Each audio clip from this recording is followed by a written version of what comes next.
O sangue de Urano, o céu estrelado, finalmente secou sobre a terra. A foice de diamante, a arma do crime primordial, foi limpa de sua mácula divina e guardada nas profundezas. Uma nova era havia começado. Cronos, o mais jovem e astuto dos titãs, aquele com a mente retorcida, sentou-se no trono do universo. Poetas e a humanidade em sua inocência chamam este período de a Era de Ouro, e à primeira vista parecia o paraíso encarnado. Disse ter sido um tempo em que a humanidade requeimaldada pelas mãos de Prometeu vivia em um estado de graça absoluta. Não havia leis, porque não havia crimes. Não havia tribunais, pois não havia cobiça. Não havia trabalho árduo. A terra, fértil e generosa, oferecia seus frutos espontaneamente. Rios de leite e mel corriam pelos vales, e as colheitas brotavam sem que um único arado ferisse o solo. Não havia velhice, nem doença, nem a sombra da morte dolorosa. Os homens dormiam suavemente quando seu tempo acabava transformando-se em puros espíritos. Os titãs caminhavam pela terra não como tiranos,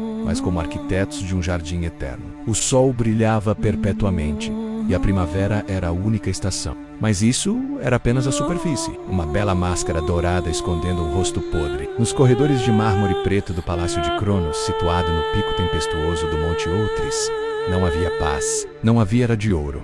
Havia apenas um silêncio pesado carregado de suspeita e um medo crescente que gelava a espinha dos imortais. Porque Cronos sabia algo que os humanos ignoravam, que o paraíso fora construído sobre uma fundação de traição, sangue patricida e mentiras imperdoáveis. O rei do universo não dormia em paz. Ele olhava para as sombras e via conspirações para obter a coragem e a arma necessárias para destronar seu pai, Urano.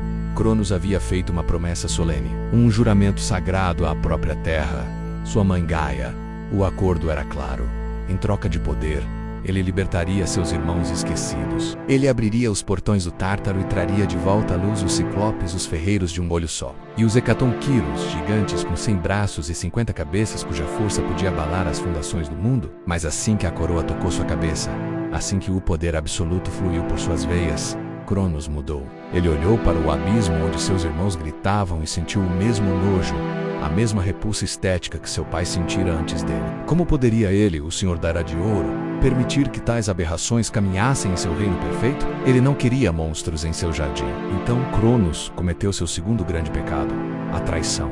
Ele não apenas manteve as correntes fechadas, ele as reforçou.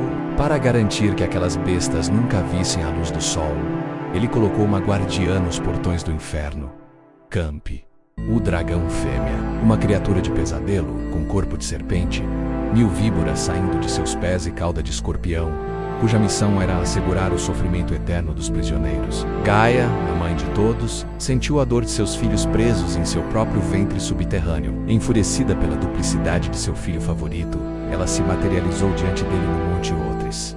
Seus olhos não eram mais os de uma mãe amorosa, mas poços de vingança antiga. Ela sussurrou, com a voz de um terremoto, a mesma maldição que Urano havia proferido.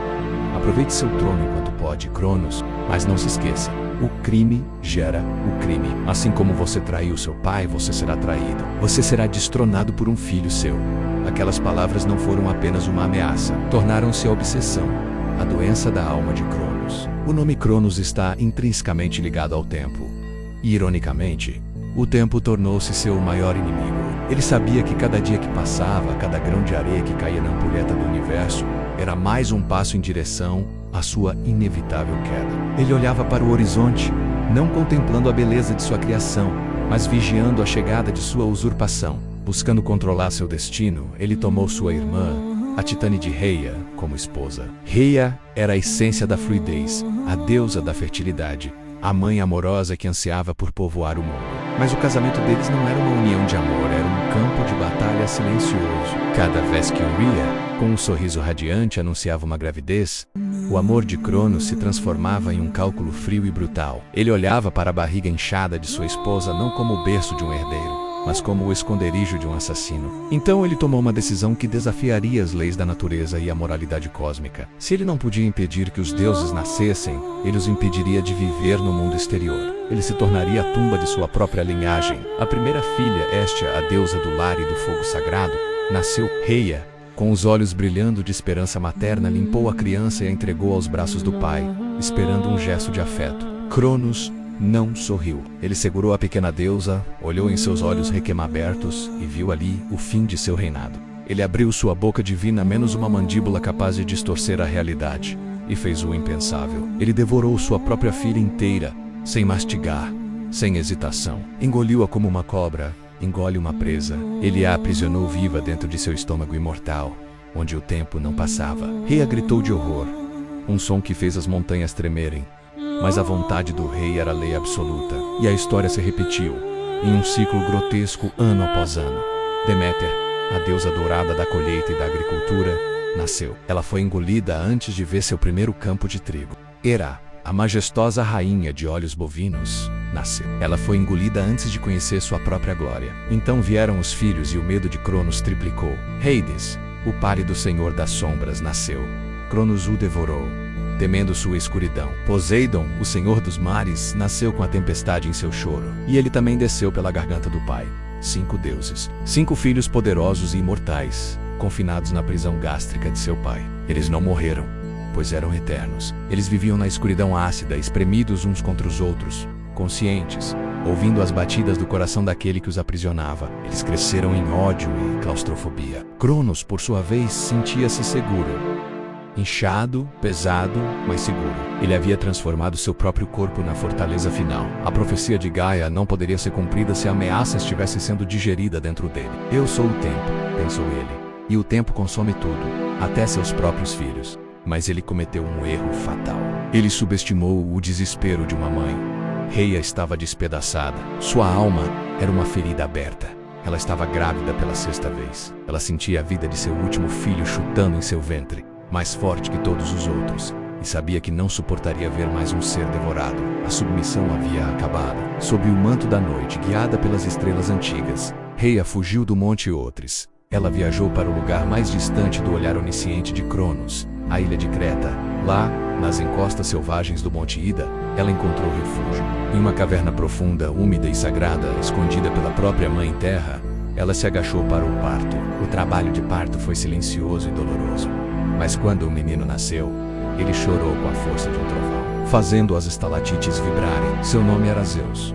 Olhando para ele, Rhea viu não apenas um filho, mas a tempestade que limparia o mundo. Mas ela sabia que não poderia ficar com ele. O cheiro de divindade atrairia Cronos. Com o coração partido, ela o deixou aos cuidados das ninfas da floresta e da cabra sagrada Malteia. Então ela retornou ao palácio de Cronos com um plano ousado, ridículo e desesperado. No caminho, ela parou em um campo e escolheu uma pedra. Não uma rocha qualquer, mas uma grande rocha alongada, pesada e fria. A história chamaria essa pedra de Ônfalo, o umbigo do mundo. Rhea envolveu cuidadosamente em várias camadas de tecidos de linho macio, perfumados com leite, dando-lhe a forma e o peso exatos de um recém-nascido. Com o coração batendo na garganta como um pássaro engaiolado, ela entrou na sala do trono. A atmosfera estava gélida. Cronos esperava impacientemente por ela com a fome de um monstro. Onde está? Rosnou ele, estendendo suas mãos enormes. Aqui está seu último filho, meu senhor, disse Rhea, com a voz trêmula, segurando o choro, apresentando o embrulho de pedra. Faça o que deve ser feito. Este foi o momento em que a profecia começou a se cumprir. Cronos estava tão cego pela paranoia, tão embriagado pela gula de poder, que não se deu ao trabalho de olhar o rosto da criança. Ele não sentiu o calor da pele, nem ouviu a respiração. Ele viu apenas a ameaça à sua coroa. Em um movimento brusco, ele arrancou o pacote das mãos de Rhea. Ele abriu sua boca colossal e jogou o embrulho para dentro. A pedra desceu pesada, rasgando e arranhando seu esôfago divino. Um peso morto e frio que nada tinha de carne ou sangue. Ela pousou no fundo de seu estômago com um baque surdo, juntando-se aos seus outros 5 filhos vivos. Cronos sentiu o peso e sorriu. Um sorriso terrível de alívio. Ele acariciou sua barriga inchada. Acabou, pensou ele. Eu venci o destino. Eu enganei a terra e o céu. O ciclo está quebrado. Eu sou eterno. Mas Cronos estava errado. Enquanto ele dormia em seu trono satisfeito, tentando digerir uma rocha, longe dali, através do mar escuro, em Creta, o verdadeiro herdeiro crescia. Para que o pai onipresente não ouvisse o choro poderoso do bebê ecoando pelas montanhas, Rhea ordenou que seus guerreiros, os Curetes, realizassem um ritual constante. Eles dançavam na entrada da caverna, batendo suas lanças contra os escudos de bronze em um ritmo frenético, tribal e ensurdecedor. O som do metal abafava o som do deus. Zeus crescia rápido, alimentado pelo mel das abelhas sagradas e pelo leite mágico de Amalteia. Seus músculos tornaram-se duros como carvalho, seus olhos brilhavam com eletricidade. Ele não era apenas um deus, ele era a justiça encarnada. A cada dia ele olhava para o monte Outris à distância. Sabendo quem estava lá, ele sabia o que seu pai havia feito. E ele sabia que sua existência tinha apenas um propósito: libertar seus irmãos, vingar as lágrimas de sua mãe e destruir o tirano. A Era de Ouro estava chegando ao fim. A Titanomaquia, a maior guerra que o cosmos já vira, estava prestes a começar. Mas para vencer, Zeus precisaria mais do que força bruta. Ele precisaria de astúcia. Antes de derrubar o rei, ele precisaria fazer o monstro vomitar seus próprios pecados. E a pedra que Cronos engoliu seria a primeira coisa a voltar.